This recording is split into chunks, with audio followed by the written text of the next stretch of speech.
Hello everyone and welcome back to the Beginner's Guide to ADC. This is the Season 9 update. Now, I want to get one thing out of the way right off the top. Just like with support and all the other roles, your actual job hasn't changed. Alright, you're still there to eliminate the enemy front line, if possible. You're still there to eliminate structures. That hasn't changed. Neither has your late game, really, in all honesty. The late game of ADCs has not changed. What has changed is the laning phase and the builds to some extent. Now that certain items have been updated and changed, specifically Atlantis, but although there are a couple of other examples, it's a little bit easier to build crits. So crit is a very popular build, but it's also very common to splash Chin's size in for what used to be known way back in the day, Season 3 and 4, even up to 5 sometimes. It was referred to as what was the unicorn build, used to be called, where you would build crits, throw in Chin size. You usually used Executioner, and you used that, right? So that was kind of how people rolled for a while way back in the day as well, and this is the basic idea of the unicorn build has come back with the combination crit and Chin size. Now, whether or not you actually want to build Chin size depends on how tanky the enemy team is. For example, we have a Cerberus and an Erlang Shen. Now, typically, if these two are the only ones building tank, we would not necessarily want to go into why am I having a brain cramp? We would not necessarily want to go into brain cramps. Doing Chin size. That's the word I was looking for. But if the Cleona decides to splash in a little bit of protections, then Chin's size would be really useful. There's also the possibility Soul will emphasize health, which would also really help with that. So it really depends on the build. You generally, if you're going to build Chin size, it's usually going to be in the second half of your build. It's going to be one of your last 3 items. So there's no real rush on that. It really just depends on what the enemy is building. So you really just have to keep an eye on what the enemy is building to try and figure out what that story is. Why is this? There we go. So super quiet. So you usually just want to keep an eye on what they're building and run with that. Build Chin size appropriately. Not everyone builds Chin size, and that's because of that condition, but you will see it very commonly, even in some situations where it's not strictly necessary. Like I said, I'll be watching the Soul, and I'll be watching the Cleona pretty carefully to see if they're going to be building the HP that, sorry, I reflexively picked that up. That was a big goof on my part, but new meta, I guess. Huh. Normally, you wouldn't want to pick that up. You would want to pick up the Void buff, but I reflexively picked that up because I'm a support main, so I just, by default, picked that up. We're going to go ahead and get some poke there to lure the enemy in. Now, it's pretty important for the ADC to generally draw that initial aggro because you're farther back. Then, alright, so you picked that up first, huh? Okay, so we're going to grab... That was a really good dash by my boy there. Yeah, this is... They are absolutely slapping.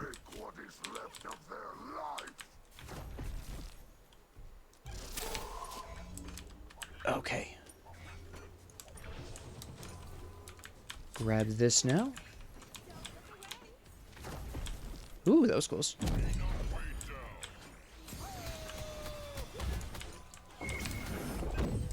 Nice. Very nice. That was huge. Great job by the Atlas. That was absolutely fantastic gameplay by him. Honestly, that was amazing. Really took advantage of that opportunity.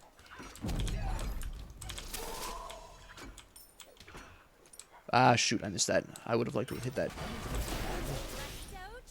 I'm actually not going to upgrade my split bolas at this point in time. Hello. The primary reason for that is because I don't have the mana yet to do so. Yeah, we're fine. We're okay. We're okay. Cerberus wishes he could do something around those rocks, but he really can't.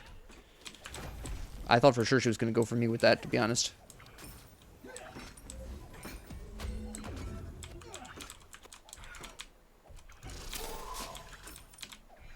There we go. I got my gold arrow buff, so that means this can get eliminated even a little bit faster than normal. Because I get a little attack speed buff with that. Perfect. And that chained right on there and continued. Let me go run this way.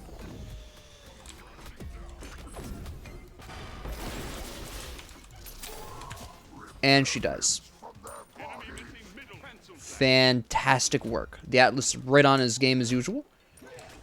Love to see it. Alright, again, we're not going to upgrade the bowlers. This is more specific to Sheep Blanc. Obviously, if you're a different hunter, you would level up your abilities differently. I'm not really going to talk too much about leveling my abilities because I'm more concerned about the actual role itself.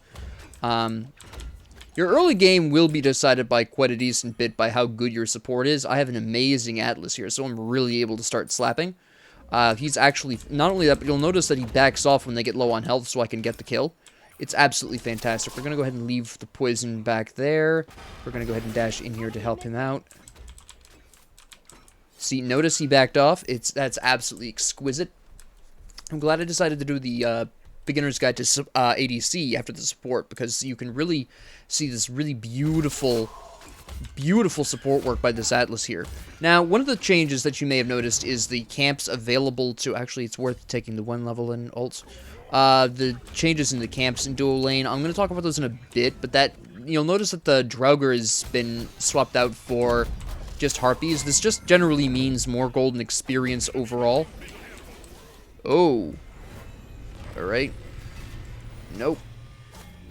Okay. Shoot. Oh.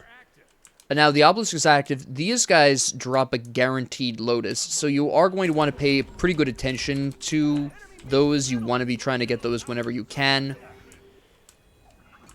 So I'll be grabbing this. Hopefully the mids will rotate. You kind of slap. I'm going to be really honest. Okay, we got that. Now I'm going to pick up that Lotus, and I'm going to just absolutely bail. I don't have the health for this. And since Atlas was gone, there's just no way. Actually, if we go ahead and sell these, I'll be able to pick up Transcendence after a couple of seconds of waiting. And Transcendence. Now, Transcendence is not a normally built item in a lot of common builds today, and the reason I'm building it is specifically because I'm Sheep Blanc. I will be leaning towards a crit build. It doesn't look like Soul is going for a lot of health here. It doesn't look like... Well, Erlong could be going for some protections. It looks like Cleodna is. Cleodna is their solo lane. Erlong is their jungler. But it does look like I'll want Shin's size at some point as well, so that is fairly interesting. Because if Cleodna is their solo lane, that means she's going to be tanky. Erlong Shen, of course, is going to be to some extent tanky. So it looks like I'll want Shin's size here, in all honesty. So I'm going to go ahead and make that assumption. Normally, by the way, you would be building either Atlantis Bow, or you'd be building Aussie, or something along those lines, something to heal you. Again, I'm only building Transcendence specifically because I'm Sheep Blanc. That's the only non-standard thing I'm doing here, is this Transcendence start. Not that Transcendence is bad, it's just it hasn't actually updated, so compared to a couple of other items that have gotten some pretty nice buffs, it's not hugely important to build early on.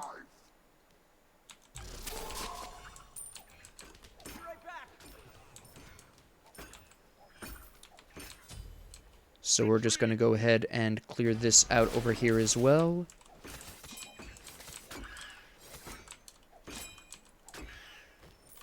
Alright, now we're just going to back here. No, we probably don't need to. Oh, she's going to be very aggressive about this. Okay, yeah, I did not expect her to be quite so aggressive and damaging about that. I should have guessed that, but here we are now. Let me see what I want next. I might go with Atlantis Bow next. The big reason why this is an early start is because it gives you a little bit of physical lifesteal there. It gives you 10% lifesteal, which is not bad. It's not as powerful as, say, Aussie is, but it gives you crit, it gives you lifesteal. It is a really nice item. So I'll be working towards that for the time being. Keep an eye on the builds here. Really, I'm just seeing who's tanky. Yep, Erlang Shen is going to splash in some defense. Obviously, Cerberus is going tanky. Obviously, Cleodina is going tanky as well. Fairly obvious, considering she is their solo lane. We're perfectly fine with this. This is going to work out well for us. We're going to go for a nice unicorn build. It'll be a bit of an unusual unicorn build. I'll point out the differences. I wish I had a physical enemy ADC. That would have been really nice for the comparison reasons, but can we just attack really quick right here? Oh, Agni. That's a bit of a problem now, isn't it? That was nice, that was nice. I'm bailing on this. Hold on.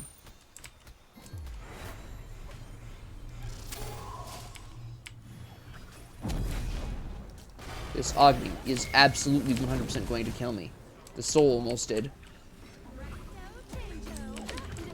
Fantastic gameplay. It's unfortunate that the Cerberus picked that up. Oh, shoot. Oh, well. Oh, he was so low, too. If I'd known that, I would have backed off, waited. Well. That's okay. We picked up the soul, which is really good because it's going to keep her lower than me. I'm about 500 gold ahead of her, which is nice. She'll probably catch up to me item-wise. She's not that far ahead of me there. Behind me, excuse me. I will want wards here because the Erlang Shen is definitely going pretty aggressive on this. She just respawned. Looks like I'll have a nice wave to clear. I have my camps as well. I'll probably clear the wave first. You'll notice that there's a stack up here. Pay attention to the wave in lane. And that's the front line there, and then there's a surprisingly large amount of front line and the archers there. This initial impact was a combination of archers and the new front line. It's the old archers, the previous wave's archers. Look at this. All these archers here.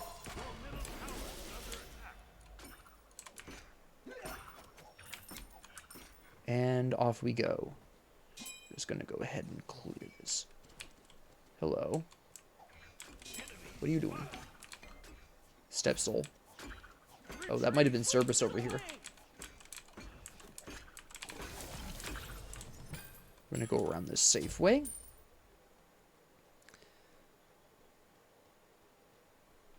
And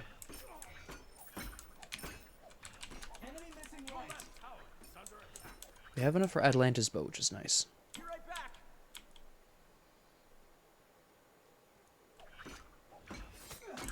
We have our Transcendence fully stacked, which is also very nice.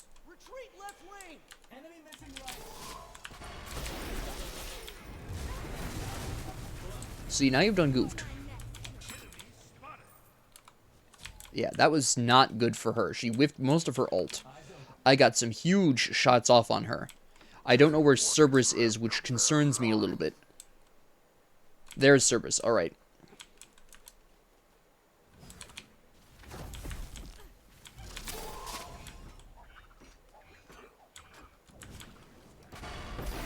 Nope.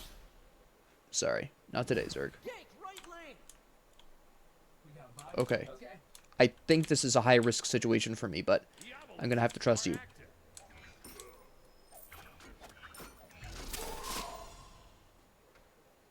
Can he catch up to her? No. But notice that he actually went out of his way to steal that. That's for the obelisk. I'm not going to engage her, honestly. That's a terrible idea for me. I'm going to let him help me with these. And then I'm going to go back. She's probably going to have to go back. I know there's somebody in that jungle because they just saw them in the ward. So we're going to get out of here. We're going to grab Atalanta's bow. And then what we're going to do is... I want Aussie, actually. And then I'll grab Deathbringer and...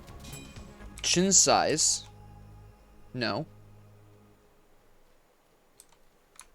Will I build Chin size? That's a good question. You know what? I'm not going to build Chin size. I'm going to take a bit of a gamble. Normally I would want to, but I built Transcendence. And basically, for a standard build, you would build... Okay, I didn't need that damage. for a more typical version of this build, you would go with Chin Size instead of Transcendence. Again, I built Transcendence very specifically because of Sheep Blanque. Oh, why are you over here? I am out of here. Yeah, you kind of needed to hit that soul. I probably didn't need him at that point because she goofed her entire everything so badly. But having him over here did mean that I didn't have to worry quite so much about Erlong Shen, which was pretty important. So his presence was significant. Do we really want to chase this down? Yeah, that's not even worth the chase anymore. I don't think they have any lotuses that we can steal.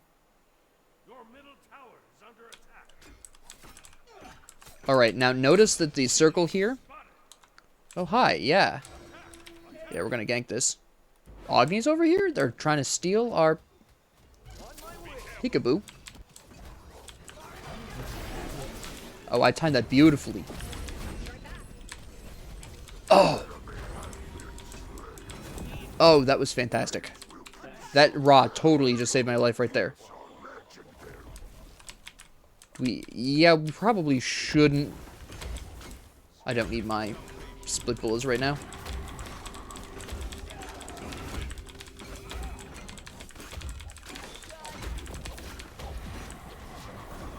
Nice. That was absolutely amazing. I want to keep an eye on the soul here. Yeah. That was not good for me. I goofed that pretty bad. That was an interesting response that she had there. Enemy missing. And now you're in trouble again. No, I missed. Okay. Balances things out quite nicely for you, doesn't it now? Oh, you probably didn't want to do that.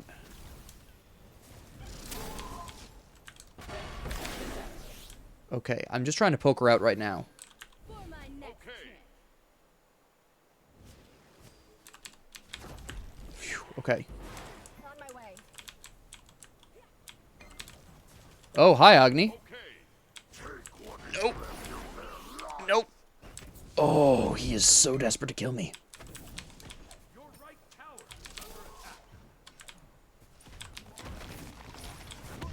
Good stun. I'm dead. Yep, that was good. That was good. They played that really well. That's okay. We're going to grab Aussie. We're going to grab Deathbringer at this point. And then I'll finish up with a nice Dominance, I think. Now, I could go into Wind Demon here, but I think that they're going to be tanky enough overall that I'll want Dominance as a heavier form of penetration here. I could go Executioner. I might go Executioner instead. Really depends. Again, Executioner isn't too common. Penetration is a little bit easier to build overall. Executioner could be very handy, though. I think it's got some potential. I think I might possibly go into Executioner. I could see that being very useful. We've got two other physicals on the team, Naja and Amaterasu. And Amaterasu is building nicely hybrid here, so could be really handy.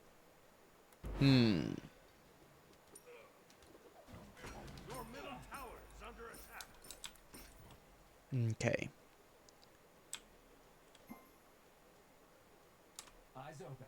Did she actually take that? Oh, you've already used your everything. The fact that I got some extra damage in there is not good for you. Did she take this? Oh, she did. All right. Hey, Cerberus, how you doing?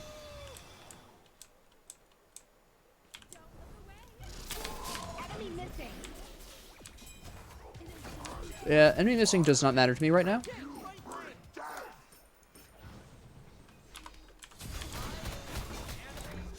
I just need to hold out. Okay. The Agni came over a little faster than I was expecting.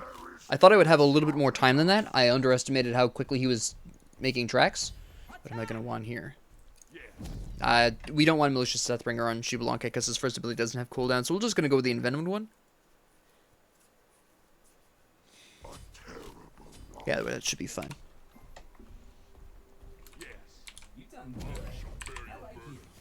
And they should be able to take that tower in exchange, which is fine with me.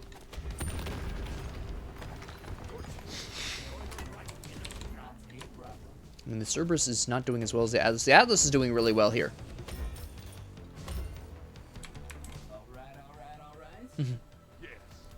Alright. So, notice Raw took that, but we already had the Obelisk down, so that didn't really matter.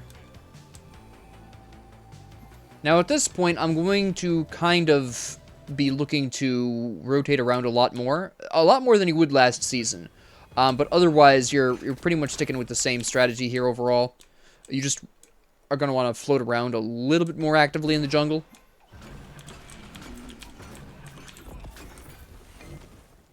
So you're kind of, at this point, I'm going to kind of be a second jungler.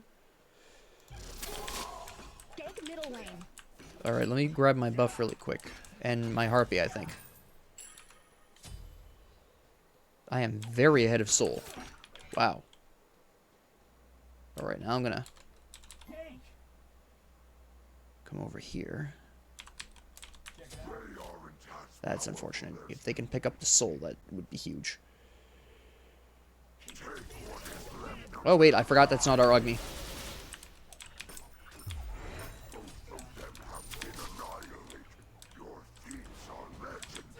Why would you dash at a hunter? Why would you do that? Are you nuts? Hello?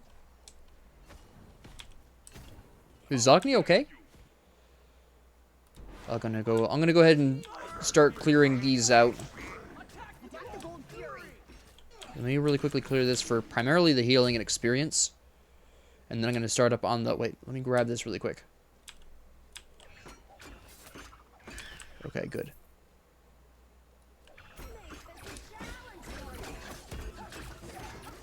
Perfect.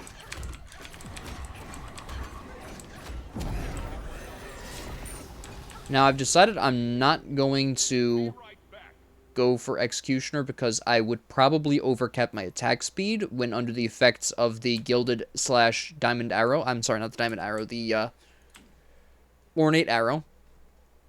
I would probably overcap that, and I really don't want to. That's a bit of a waste, so I am going to go with Dominance. Dominance will help anyways, though, because it will give me the MP5 that I'll want because of my autos anyways, so that's fine. Venomed. What is that, a 50% crit chance? Yeah. With 2 items, we have 50% crit chance, so that's pretty substantial. And now we're just going to go for Dominance here.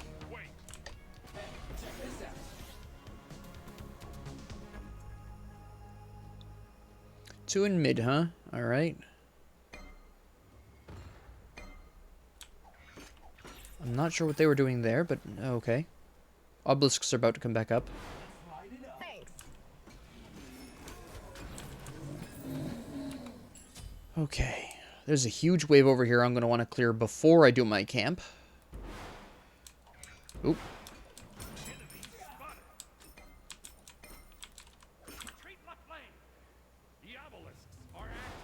Okay. He's probably going to go for the purples, yeah. I'm going to start heading left, though, because I feel like there's a fight going to be coming on over here. Wait a minute, let me grab this Harpy really quick. There we go. Go ahead and use this. I really think there's going to be a fight in left pretty soon. That's gone. That's fine. Yeah, there's definitely going to be a fight there. There's going to be a fight for the Pyromancer, I think. Clear this out just while I'm over here. Pop this. Get spicy.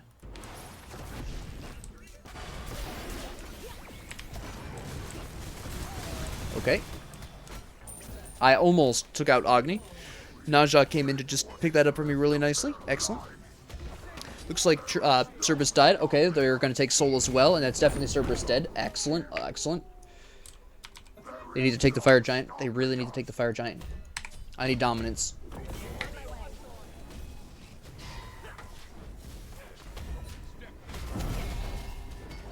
Okay.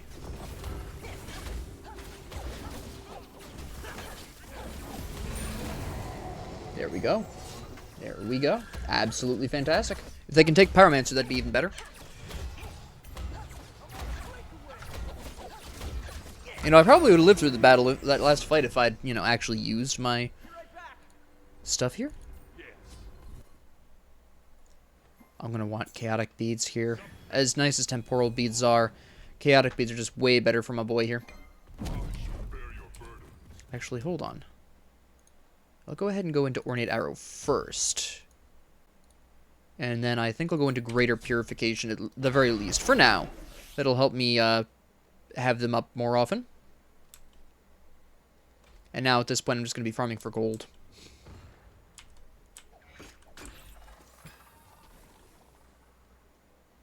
I mean, I absolutely slap, honestly.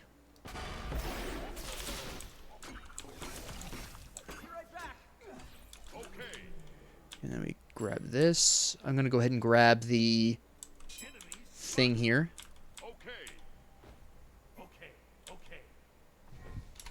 Am I not supposed to? I mean, I thought the ADC was one of the ones that takes that. Oh, no, I get it.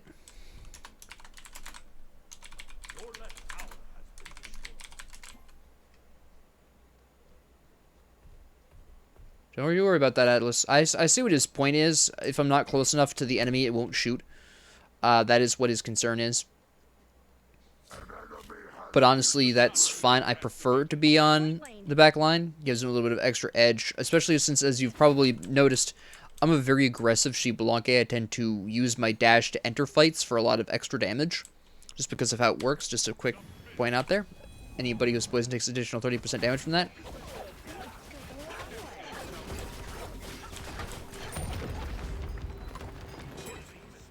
But I understand his concern there.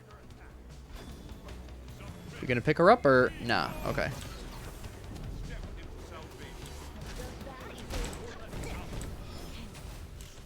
The Agni is absolutely gonna kill me if we don't do something about that. There we go. I wish I had dominance, that would go way faster, but here we are.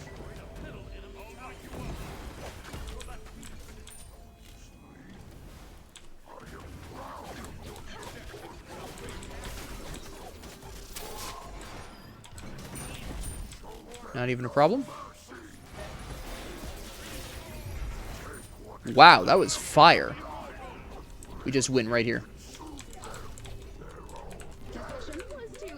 Alright. So, as you can see, really the late game for Hunters has not changed at all. The builds have changed a little bit. Like I said, I built Transcendence instead of building Chin Size. And again, this is primarily because Atalanta's bow offers such huge benefits now that a lot of people start with that and then just kind of continue on into a crit build. And in the late game, rather than picking up Transcendence for damage, they'll usually replace it with Chin Size. So where builds in the previous season would build Transcendence, now in the new season they're generally building Chin Size, not because Chin Size is necessarily more effective, as I've hopefully proven here, but more because when they're looking to build not crit items, it's too late to make Transcendence effective in time. You still have to stack it after all, so Chin Size becomes the acceptable substitute in that particular circumstance, and the attack speed from Chin Size does help you increase the rate at which you're going to be getting your crits. Which, by the way, I feel like I should stop and take a moment to explain the new crit system. I don't know how many people know this. I didn't know this until just before... I didn't know this until a month ago, and this is, I believe, information that was figured out from the PTS, the public test server, before the new season went live. But they changed how crits work in this season. Now, I'm going to actually use myself as an example here. Now, you'll notice, right off the top, I have a... Okay, my 74 crit chance is from the Ornate Arrow. Pardon me. Let me ignore that for a second. Let's just pretend I didn't have Ornate Arrow, and let's just go for the 50% critical chance that I had before that, right? So with 50% critical chance, what this means in-game is that out of the next 10 auto attacks that I throw, 5 of them will be guaranteed to be crits. What changes and what is randomized is the order in which I get those crits. I could get all 5 crits in a row. I could get 5 critical hits, and then my next 5 would be guaranteed to be non-crits because of my percentage crit chance. On the other hand, it could be alternating. I could crit, non-crit, crit, non-crit, or I could do any combination between those two, right? That is how I could also get 5 non-crits, and then my next 5 attacks would be guaranteed crits. So that's how that works, alright? So if I had 70% crit chance, then I would be guaranteed 7 crits out of the next 10 auto attacks, as another example. When I had just the Atlanta's bow, that was a 20% crit chance. I was guaranteed 2 crits out of every 10 auto attacks. When those 2 crits occurred was completely random within those 10. But I was guaranteed 2 crits out of the 10 auto attacks. Now, as to why they decided to do this, I believe the official response was to remove at least some RNG elements to crit chance, rather than just it randomly deciding whether or not you were going to get a crit based on this same exact percentage. Instead, it guarantees you X number of crits within your 10 auto attacks based on your crit chance percentage. I anticipate as a result that at some point Ornate Arrow might change, possibly, but I'm not too concerned about it. But overall, because that kind of makes the formula a little bit interesting with the 5% crit strike chance here, and then the 1% crit chance up to 20% there. It really depends on how you look at it. But yeah, overall, that's roughly how crit works. If I'm understanding their announcement correctly, if I'm wrong, please correct me in the comments below. I believe that's how it works. But this is also why you see Spectral Armor becoming more important than it used to be as well. I mentioned this in the Beginner's Guide to Support, where Spectral Armor has become a bit more important, but I really didn't articulate why that well, and that's because I knew I wanted to do this episode next. But that's why. It's because once you get critical chance, you are guaranteed X number of crits within the next 10 auto attacks, and how many of those guaranteed crits you're going to get, it depends on your crit chance, and the only thing that really changes up is the order in which you get those, right? The order of crits to non-crits. What order that happens in. But otherwise, yes, that is roughly how it works. So do keep that in mind when you're building crit or you're combating crit. But yeah, if you swapped out Transcendence for a late game chin size, that would be pretty roughly what you would would be pretty within bounds of a standard ADC build here. There are a couple of variations. Your starter item might change depending on how you personally feel. And don't feel obligated to necessarily go into that either. As I, again, hopefully demonstrated here in this match, just because crits are popular doesn't necessarily mean you should build them every time, and it also doesn't mean you should build them with every hunter. Case in point would be Chiron, who might do a little bit better with Transcendence than with any other item, because he's got a very heavy focus on his abilities.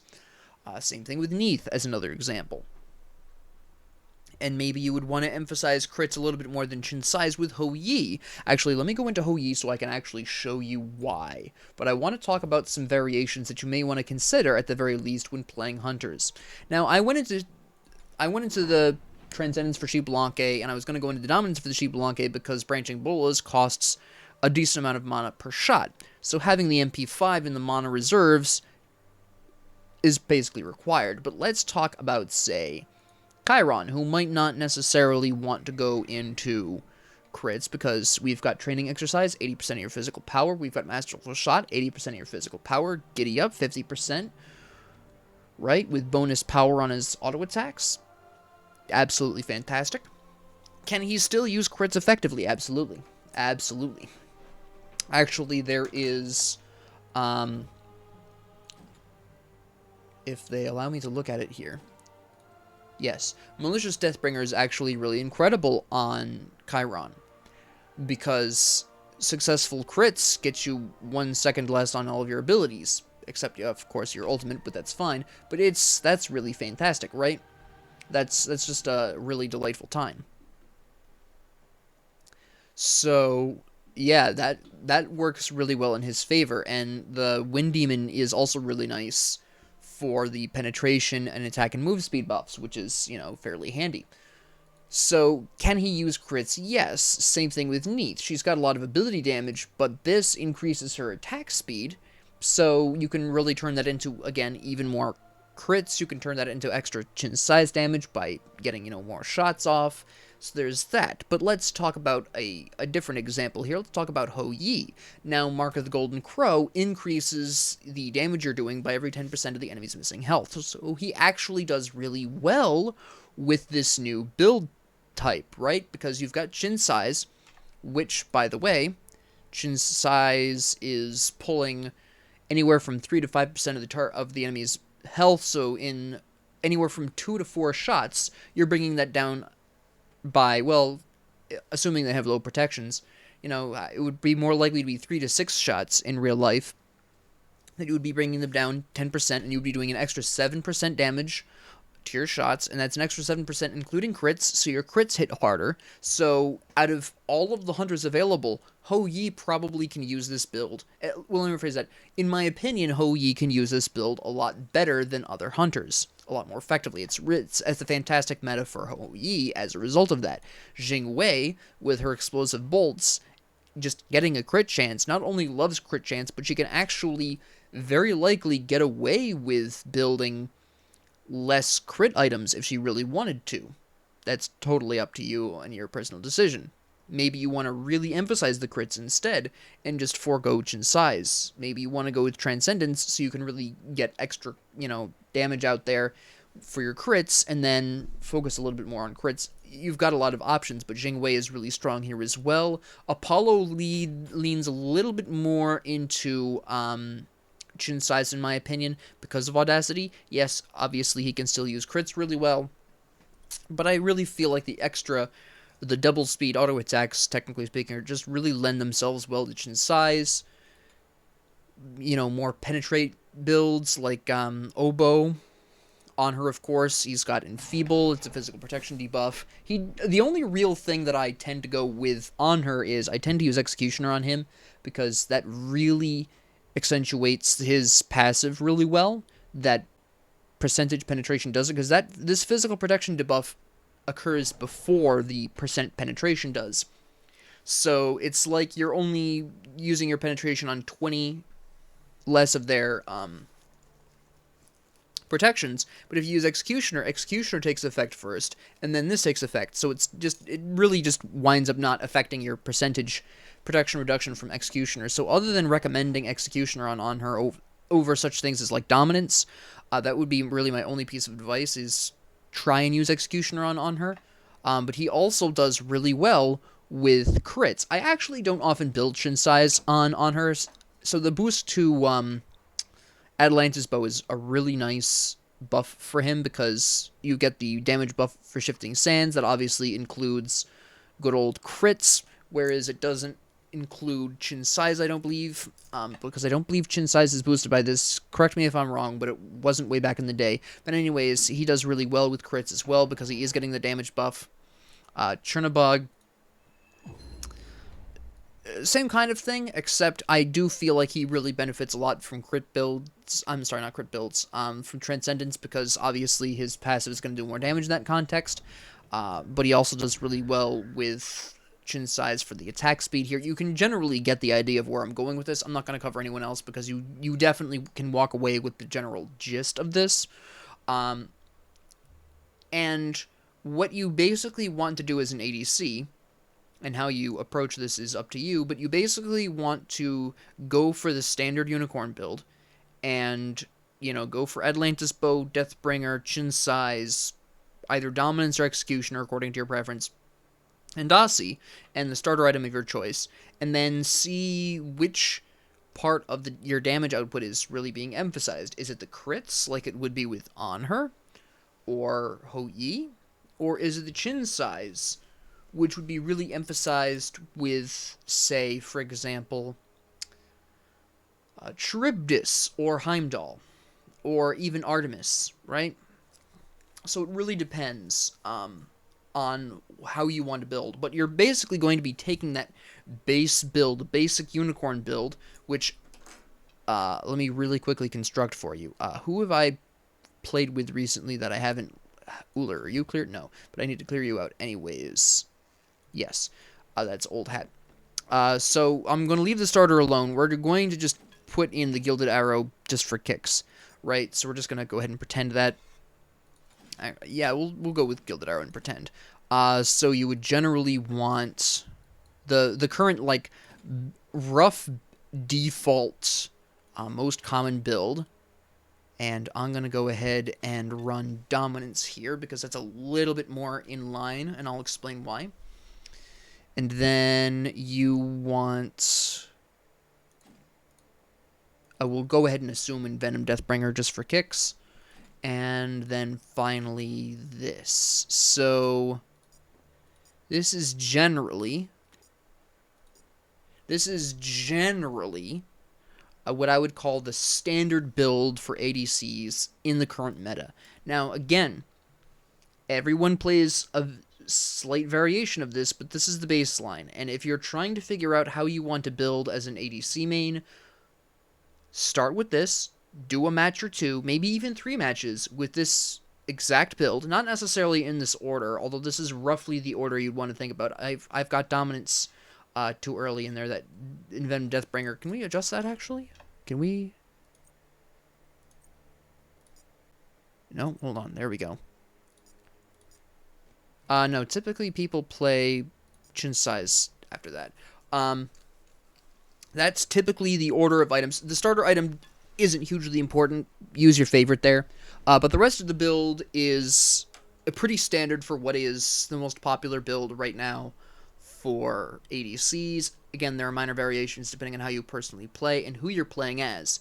But whoever you're playing as and however you like to play, start with this as a baseline and then adjust it to your needs. Now, keep in mind also there's going to be moments where you might want to splash in Toxic Blade. You might want to splash in Oboe, whatever. That's something you have to decide. But this is the baseline build. And from here, you need to customize it to your preference and who you're playing as and how you like to play. Alright, so just keep that in mind, but this is basically your default. Again, I did a variation for Xbalanque that I have personally found very effective for Xbalanque in this meta. I was playing a little bit too aggressively and died a couple more times more than I would have liked to, but the build overall does work for him. Again, according to my personal playstyle, I'm a very aggressive player when I play ADC, so it also is to some extent customized to my very aggressive style of play as an ADC. So experiment, fiddle around, use this as a baseline, and then adjust from here to figure out how you want to play, especially considering your main hunter, right? I will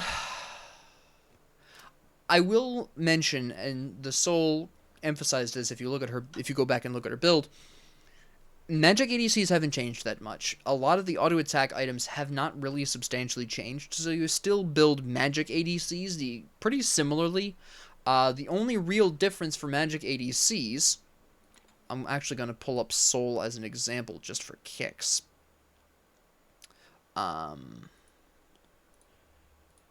Magic ADCs still primarily are going to be building Telkines, Ringificate. Demonic Grip is a little bit more popular than it used to be. But now you've got a new tool in Rod of the Booty. Where did the Rod... There it is.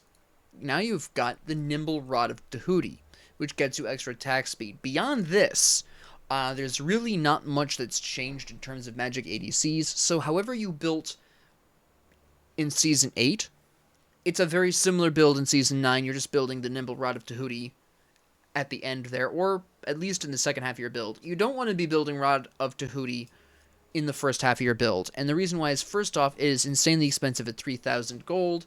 Second off, it is an additional 600 to get to the Nimble Rod of Tahuti, and on top of that, that only really makes a huge difference. You're only getting 6% extra attack speed at this point, so you really don't want to be building this too early. This is something you build in the second half of your build.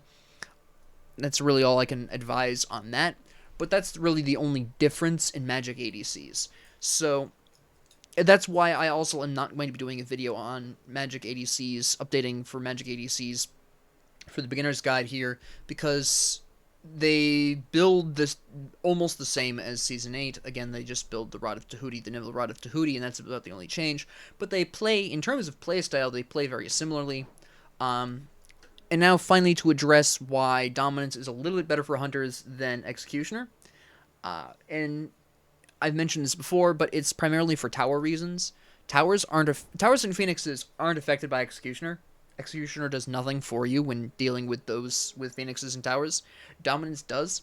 So generally, I am going to recommend Dominance. Again, Anhur is an exception to this rule because of his passive, but most of the time, Dominance is worth a consideration.